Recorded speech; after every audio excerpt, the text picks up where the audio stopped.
Good morning बच्चों, कैसे हैं आप लोग। आशा करता हूँ आप सब लोग स्वस्थ होंगे। हम लोग सरफेस केमिस्ट्री पढ़ रहे थे। सरफेस केमिस्ट्री में क्लासिफिकेशन ऑफ कोलाइड्स चल रहा था। मैंने आपको क्लासिफिकेशन कोलाइड्स का on the basis of disperse phase और डिस्पर्सन मीडियम के बेसिस पे समझाया था। आइए आज हम बात करते हैं classification of colloids on the basis of nature of interaction between disperse phase and dispersion medium. अर्थात जो आपके डिस्पर्स फेज और डिस्पर्सन मीडियम के बीच का इंटरैक्शन है, इसके बिहाफ पे हम आज चर्चा करेंगे क्लासिफिकेशन ऑफ कोलाइड्स की। Now on this basis the colloids are classified into two category. First is the lyophilic and second is the lyophobic. Lyophobic, lyo means liquid, philic means loving. Liquid loving colloids मतलब those colloids when came in the contact with in the liquid form the colloidal salt easily.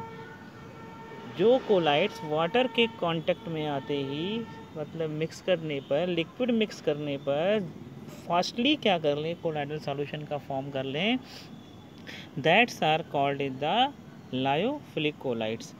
ये जो lyophilic colloids होते हैं, इन्हें dispersion medium is separated from the disperse phase. अगर हम evaporation करें तो डिस्पर्स फेज से डिस्पर्सन मीडियम को हम लोग अलग कर सकते हैं, लेकिन अगर डिस्पर्सन मीडियम को फिर रिएड करें तो फिर से कोलाइडल सॉल्यूशन को ऑब्टेन कर सकते हैं। It means when you made the lyophilic colloids, you can separate the disperse phase and dispersion medium from the lyophilic colloids, and after that when you add the dispersion medium in the disperse phase, you can form the lyophilic colloids again. कहने का मतलब यहाँ पे आप इसको अलग भी कर सकते हैं और रिकॉन्स्ट्रक्ट भी कर सकते हैं। It means the lyophilic colloids are the reversible in the nature. It is a reversible salt. Second आता है आपका lyophobic colloids. Lyo means liquid, phobic means hating. These are the liquid hating colloids of metal like sulphides. Clear, there sulph are the lyophobic colloids. मतलब ये जो होते हैं liquid के contact में आने पर आसानी से कोलाइडल सॉल्यूशन का फॉर्मेशन नहीं करते हैं। They colloidal salts can be form by the special methods. इनको फॉर्म करने के लिए स्पेशल मेथड्स का यूज़ करते हैं। क्लियर, और एक बार जब ये फॉर्म हो गए तो दोबारा इनको फिर अगेन रिकॉन्स्ट्रक्ट नहीं कर सकते। मतलब ये इरिवर्सिबल इन द नेचर होते हैं। अगर इस लायोफोबिक कोलाइड्स में हम addition of small amount of electrolytes कर दें और शेक करें तो ये क्या करते हैं, ये प्रेसिपिटेट का फॉर्मेशन कर लेते हैं। They will form the precipitate on addition of a small amount of electrolytes or by heating or by the shaking. और एक बार जब ये प्रेसिपिटेट बना लें, they do not give back the colloidal solution by the simple addition of dispersion medium. एक बार अगर ये कोलाइडल सॉल्यूशन का फॉर्मेशन कर लें तो दोबारा ये क्या करते हैं, डिस्पर्सन मीडियम ऐड करने पर कोलाइडल सॉल्यूशन का फॉर्मेशन नहीं करते हैं। It means these salts are the reversible salts. कैसे होते हैं ये आपके रिवर्सेबल इन द नेचर होते हैं।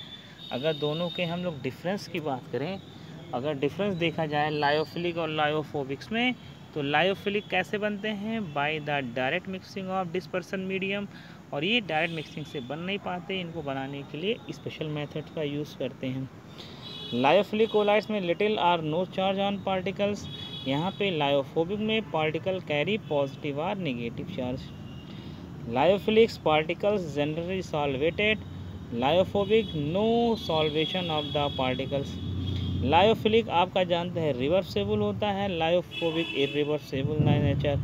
Lyophilic precipitated by the high concentration of electrolytes, lyophobic precipitated by low concentration of electrolytes. Lyophilic colloid do not show the Tyndall effects but lyophobic colloids exhibit the Tyndall effect. Tyndall effect क्या होता है अभी आगे के classes में आप पढ़ेंगे। फिर in the lyophilic colloids particle migrate to anodes और कैथोड और on at all. In the lyophobic particle migrate to either anode और कैथोड्स। क्लियर। तो ये डिफरेंस है लायोफिलिक और लायोफोबिक, इसको आप देख लीजिएगा, इसको आप तैयार कर लीजिएगा, ये एग्ज़ाम में आपके 2 मार्क्स के क्वेश्चन से बनते हैं। फिर बात करते हैं on the basis of colloidal particle, on the basis of multimolecular and on colloidal particles क्या कोलाइड्स का classification on the basis of size. Size के बेसिस पे 3 टाइप्स के होते हैं, multimolecular, macromolecular and associate colloids. Multimolecular colloids कहता है a large number of atom or small molecules have a substance aggregate species having size in the colloidal range. कुछ ऐसे molecules होते हैं जिनकी पार्टिकल साइज जो होती है वो कोलाइडल रेंज की होती है। Colloidal range 1 to 1000 nanometer. 10 colloids are called in the multi molecular colloids. मतलब ऐसे सॉल्यूशन या ऐसे सब्सटेंस जिनकी पार्टिकल साइज क्या हो कोलाइडल रेंज में हो, that's are called in the multi molecular colloids. For example a gold salt may contain particle of various size having many atoms. Sulfur salt consists of particle of containing 1000 or more acid sulfur molecule।